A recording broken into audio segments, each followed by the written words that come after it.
Quickly, we want to read the text of the letter that the assembled groups have signed and are sending to the 47 world leaders who are here. This one happens to be addressed to one who couldn't make it this week, Prime Minister Benjamin Netanyahu of Israel. We understand he couldn't make it because someone might have brought up the fact that Israel actually has nuclear weapons, although their official policy is neither to confirm nor deny the fact that they have upwards of 200 nuclear weapons and have had since the late 1960s. Dear Prime Minister Netanyahu, we welcome you to Washington and applaud your commitment to creating a world safe from nuclear terrorism at the Nuclear Security Summit. Representing the majority of humanity who strongly desire the peace of a world without nuclear weapons in our lifetime, we support your mission and we wish you great success this week. However, we are concerned that in its commendable mission to secure all loose nuclear materials and prevent inadvertent atomic weapons proliferation to non-state actors, the summit agenda may exclude the most obvious threat to nuclear security, existing nuclear weapons. The huge expense of nuclear weapons in money, time, and fear negatively impacts all nations. We know that you agree the sooner such machinery of apocalypse is removed from the international strategic chessboard, the better off the whole planet will be. On this extraordinary occasion, it's our responsibility to thank President Obama for the positive initiative he's launched, while still pressing him to do much more. For without the leadership of the United States and Russia toward global nuclear abolition, humanity is destined to continue living in fear under the nuclear sword of Damocles. In the context of next month's 5-year review of the Nuclear Non-Proliferation Treaty, the NPT, at the United Nations, we hope the concentration on non-proliferation at this week's summit will not help the existing nuclear powers again distract the world from their own obligations under Article 6 of the NPT to rid themselves and our planet of their nuclear arsenals. Accordingly, we hold the following. 1. The surest step towards nuclear security for the whole planet is aggressive nuclear disarmament and ultimately abolition of atomic weapons. Multilateral disarmament is perhaps the single greatest disincentive for nuclear proliferation. As long as countries like the US, Russia, and Israel have nuclear arsenals, countries like Iran and North Korea will still have motivation to pursue such weapons of their own.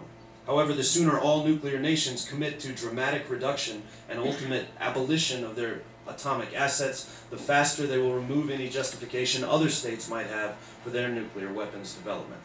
2. As we turn further away from the bellicose world of mutual suspicion and endless military escalation, and instead move closer towards a peaceful planet of supportive nations working collectively with trust and respect, the time is now to reach for the concrete, difficult, but attainable goal of nuclear weapons abolition through a Nuclear Weapons Convention, an NWC.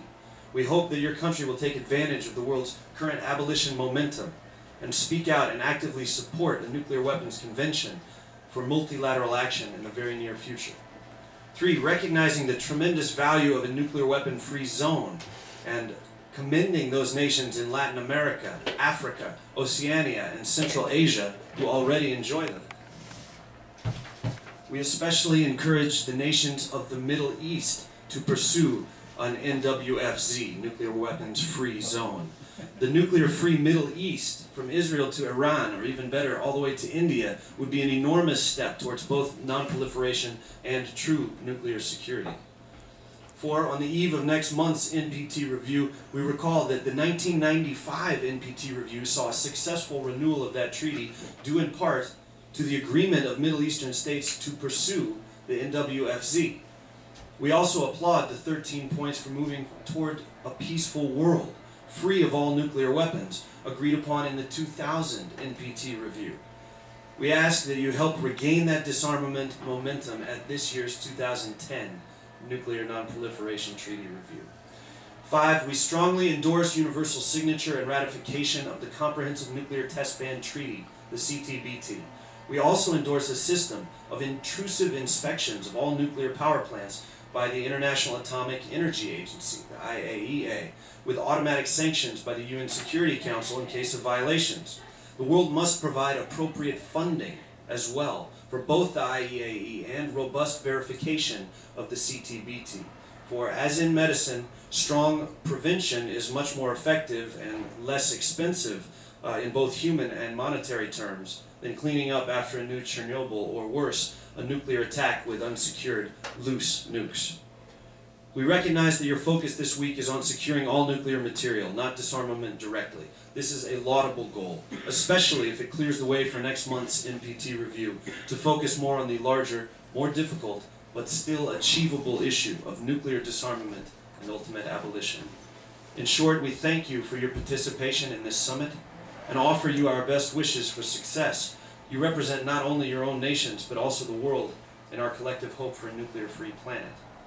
Our very best regards, Dr. Craig Eisendrath, Chairman, Project for Nuclear Awareness, Joan Drake, Women's International League for Peace and Freedom, Ellen Thomas, Proposition 1 Committee, John Steinbach, DC Hiroshima Nagasaki Peace Committee, and also endorsed by Pax Christi USA, by Peace Action, and by 73% of Americans who favor nuclear abolition in our lifetime.